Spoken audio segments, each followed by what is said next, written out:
You've never let anyone down, except yourself. You answered the work message at 11 at night, tired, after a day that had already drained you before that message even arrived. You went to the birthday party you didn't want to go to because she would have been hurt if you skipped it. You turned in the report a day early, checked twice, no mistakes, and the 5th time in a row you promised yourself that 20-minute walk. You canceled again without even feeling real guilt about it, because by now you already expected that from yourself. There's a version of you that never disappoints anyone, and there's another one living in the same body that disappoints itself so often you stopped counting. No one but you notices the split, because on the outside, you're the reliable one, the one who follows through, the one who never leaves anyone hanging.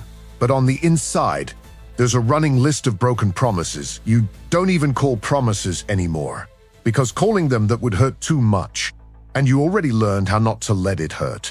You open your calendar and see the commitment your coworker made 2 weeks ago, and you show up because it's written down. You see the commitment you made to yourself in the same notebook, in the same pen, and you skip right past it, as if it weighed less simply because no one else is standing on the other side of it, waiting. You learn to take care of everything with a deadline, everything someone's checking on, and somewhere along the way, without noticing, when you learn that whatever depends only on you can wait. It can always wait, because no one's going to notice, because no one's going to call you out on it, because you're the only one who knows that promise ever existed, that has a name. Nobody's told you what it is yet. You know this scene from it, not an idea as a fitting. It's the exhaustion of carrying 2 people inside you all day, one who follows through on everything, another who never receives anything back. Picture an ordinary day, not a bad one, just ordinary. You wake up already knowing the order of priorities before you've even thought about it consciously. Other people's expectations first. Then, if there's time left, whatever you expected of yourself. And there's almost never time left. Not because the day is too short, because you built the entire day around whoever's waiting on the other end. You don't skip work, even when you're running on empty. You find energy from somewhere, force a smile, deliver what needs delivering because people are counting on it. But the workout you decided to do, the reading you chose for yourself, the rest you knew you actually needed, those you cancel with an ease that would be alarming if you ever stopped to look at it. And you don't stop, because stopping to look would mean admitting something that's easier, left unnamed. You treat your word to other people like a contract, and your word to yourself like a suggestion. There's a meeting you never cancel, even sick, because people are waiting in that room. And there's the commitment to your own body, your own rest, your own mind that you cancel by sending a message that doesn't even exist. Because you don't have to notify anyone when the only one waiting is you. And the worst part isn't the canceling. The worst part is how easy it is. The total absence of weight in the decision. You decide not to do what you promised yourself with the same lightness you'd use to change lanes in traffic. No guilt proportional to what just got broken. Because somewhere underneath, part of you already decided, a long time ago, that a promise made to yourself isn't really a promise. There's a scene that repeats itself, one you've probably lived this week. A coworker asks for help with something that isn't yours to do during time that was already claimed, and you say yes before you've even finished hearing the request, because saying no feels bigger than the exhaustion you're already carrying. That same week you'd set aside an hour for something that mattered only to you, and that hour was the first thing to vanish from the calendar, with no one asking, no one pushing back. You gave up the space yourself, before anyone else even had the chance to compete for it. This isn't a lack of discipline. You have plenty of it. You prove that every single day, to everyone, except the one person who needed it most. Marcus Aurelius wrote, at night, about the duties he owed the empire, the people, everyone depending on him. But he wrote, with the same care, about a duty he called an obligation to himself, one he considered every bit as real as the others, even with no one watching to see if he kept it. He understood something most of us never stop to understand, that the word you give yourself carries the same moral weight as the word you give another person. That breaking it, even without a witness, even without a visible consequence, is still breaking your word. You've been loyal to everyone, except you. Because here's the part that's hard to name, the part you avoid looking at straight on. Because looking at it straight on means admitting the exhaustion you feel doesn't just come from too much work or too many people asking things of you. It comes from an internal hierarchy you never consciously chose, one that's been running every decision you make for years. Every time you choose between a commitment to someone else and a commitment to yourself, there's already a winner decided before the decision even happens. And it isn't you. You save the good dishes for guests, the good clothes for the special occasion, the quality time for when someone else is around to witness it, and you leave whatever's left for yourself, the plainest plate, when you eat alone, the oldest clothes, when there's no one to see, the shallowest attention, when it's just you and your own thoughts at the end of the day, as if you were the one person in your life who doesn't deserve the best of what you have to give. This didn't happen overnight. No one sat you down one day and said, "From now on, you matter less than what other people expect." It settled in slowly, probably back in childhood, through 1,000 small moments where being good meant giving in, where being kind meant putting yourself last, where letting someone else down was the worst possible crime, and letting yourself down didn't even register as one, because who was going to hold you accountable for that? You learned that existing for other people is a virtue, and you learned, in the same breath, without anyone saying it out loud, that existing for yourself is selfish, or at least optional. Whatever's left over once everything else has been taken care of, and everything else never runs out. There's always one more person, one more task, one more expectation meet before there's any room left for you. Maybe you remember a specific moment, or maybe you don't remember any single one, because most of these moments don't feel significant enough to become a memory. It was just the one time you cried about something and someone said it wasn't that big a deal. It was just the one time you asked for something for yourself and felt, without anyone confirming it, that it mattered less than what everyone else was asking for. No single one of these moments seems capable of shaping an entire life, but they never arrive alone. They arrive by the hundreds, over years, until the lesson becomes automatic, and you stop needing anyone to tell you to put yourself last. You already do it on your own, with a naturalness that almost passes for virtue. You're not lazy. You have a hierarchy of value that puts you last, and you follow it with impeccable discipline. And there's something about that hierarchy almost no one names.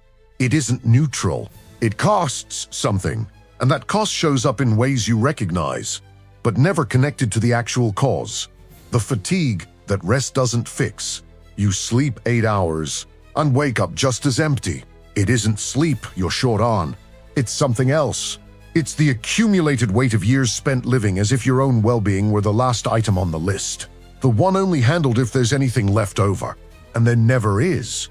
The irritation with no clear source, aimed at the people you love most, because some part of you, a part you don't let speak out loud, is tired of giving without ever keeping anything for itself. And that part doesn't disappear just because you ignore it.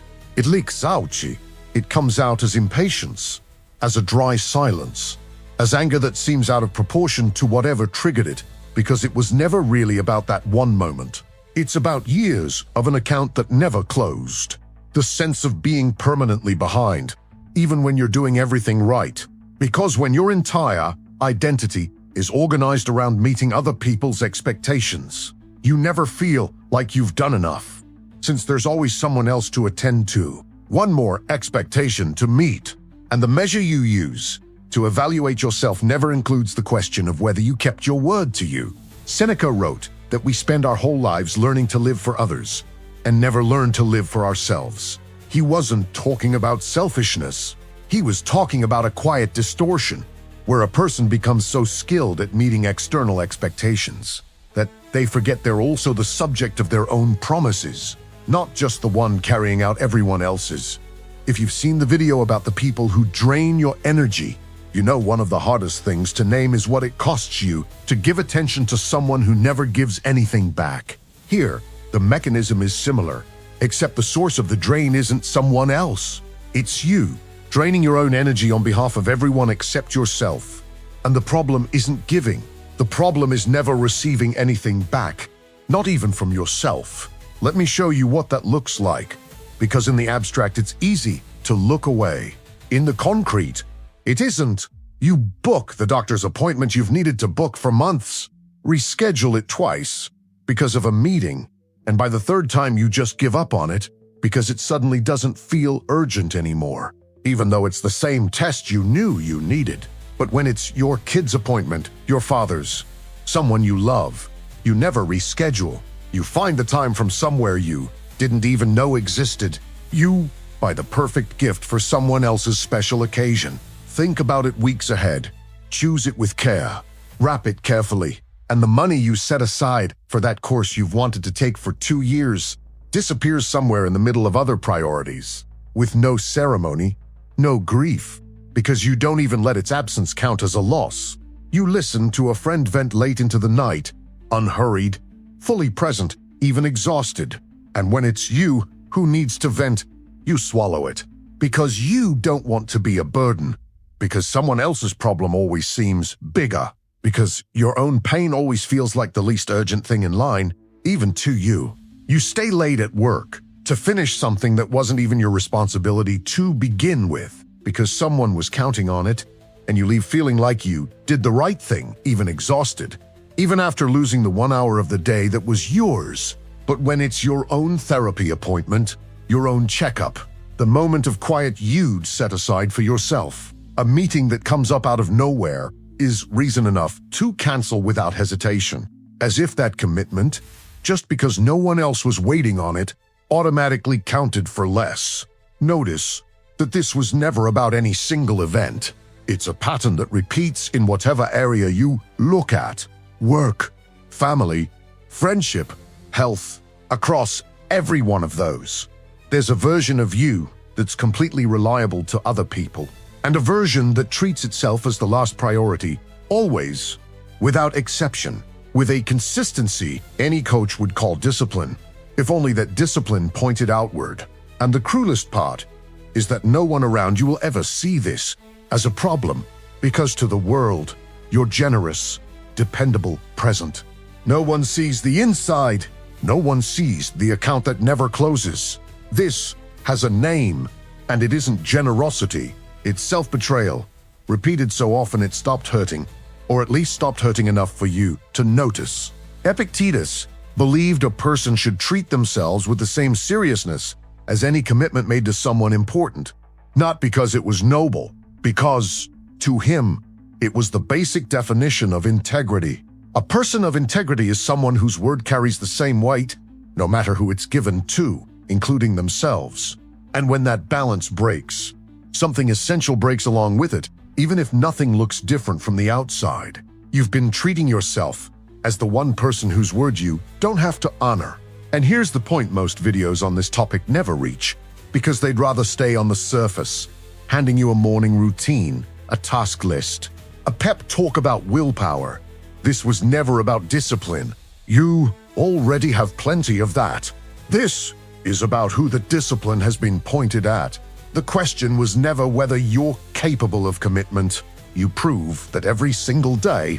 The question is who you decided, without ever consciously deciding, was worth committing to. And changing that isn't about trying harder. It's something quieter, more structural. It's recognizing that your commitment to yourself needs to sit at the same level in the hierarchy as your commitment to anyone else you respect. Not above, not below, the same level. That means when you block off time for yourself, it carries the same weight as a work meeting. It isn't flexible just because no one else will notice. If you skip it, you'll notice. And that's already enough. Marcus Aurelius wrote, at the end of each day, about having acted in line with his own rational nature, not about having pleased other people. He never separated the duty to himself from the duty to the world. He saw both as the same thing, lived by the same code of honor. Failing himself was, to him, just as serious as failing anyone else.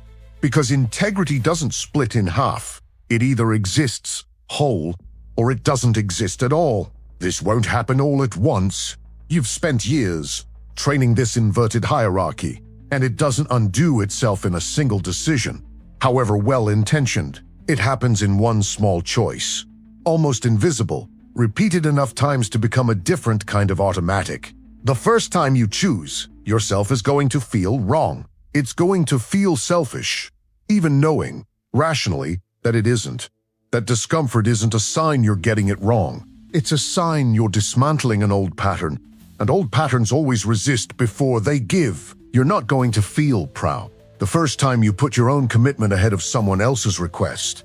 You're probably going to feel guilty, and that guilt, in this specific case, isn't a sign of a mistake. It's the sound of an old habit losing its grip. You don't need to announce this shift to anyone. No speech, no justification, no asking permission to finally count on yourself the way you count on everyone else. That might be the quietest, most powerful part of this whole turn. No one else is going to notice, only you, and that's exactly why it's real. You don't need more willpower. You need to stop spending all of it on everyone but yourself. There's a scene that hasn't happened yet, but you can already picture it. You block off time for yourself, and for the first time in a long time, something tries to pull you away from it. A work message, a last-minute favor, someone only you can help right at that moment. And for the first time, you choose differently. Not because you stopped caring about other people, because you stopped treating yourself as the exception to your own list. This isn't about caring less for the people you love. It's about no longer being the one name that never makes it onto the list. Marcus Aurelius never promised this kind of self-honesty would be easy in the middle of so many outside demands. He just kept recording, night after night, that it was possible, and that it was worth the effort, even with no one watching to confirm it. Maybe that's the most stoic part of all of this.